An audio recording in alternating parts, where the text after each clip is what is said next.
St. Louis starts now. TGIF, I'm Heidi Glaus. A new sport has sort of hurled its way into St. Louis. Think bowling, but a bit edgier. This morning, we're taking you to the Axe House, where you're invited to pick up the backyard tool and toss it. In a rather ordinary building in Valley Park, a sort of unusual sport is being propelled into popularity.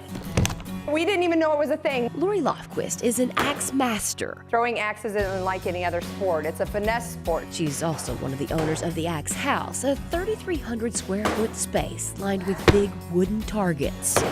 If someone's throwing pretty good at a board, I'm replacing it every 2 hours. In addition to that, she's sharpening blades, because these are the real deal.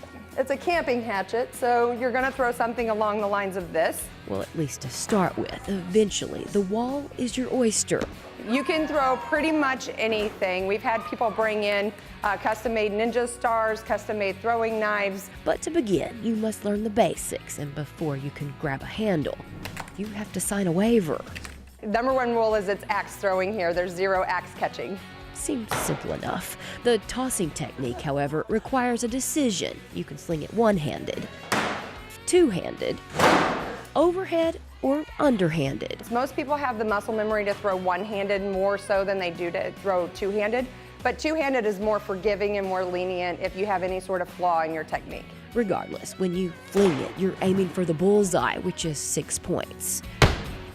You can do a split stationary stance, so you have less moving parts underneath, or you can do a step and throw, just like throwing a softball. Okay. Kind of. Should you stretch or anything before? Ready?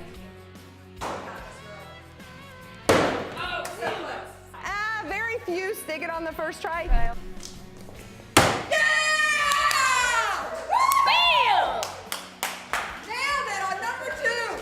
I can tell already, axe throwing Yeah, girl! could be addicting. I'd say it's a pretty good stress reliever. It's a lot of fun. It's different. I mean, it's not anything I've done before, certainly. So stop by the Axe House and let the chips fall where they may. You guys, it's so much fun. The Axe House is in Valley Park at 20 Merrimack Valley Plaza. It's open by appointment on Monday and Tuesday from noon to 11 p.m. Wednesday through Saturday and noon to 7 on Sunday. Now, reservations are suggested on Friday and Saturday. Kids are allowed to throw with an adult present. Private parties are available 7 days a week. You can reach them by calling 314-338-6171. You can also go to theaxehousestl.com. New leagues start next week, and yes, there are leagues. This Sunday, the Axe House is hosting a fundraiser for Officer O'Connor. Come in, throw, and 50% of all the proceeds that day will be donated to him. There will also be a raffle and 50-50 drawing. The Axe House will have extended hours on Sunday. It'll be open from noon to 9.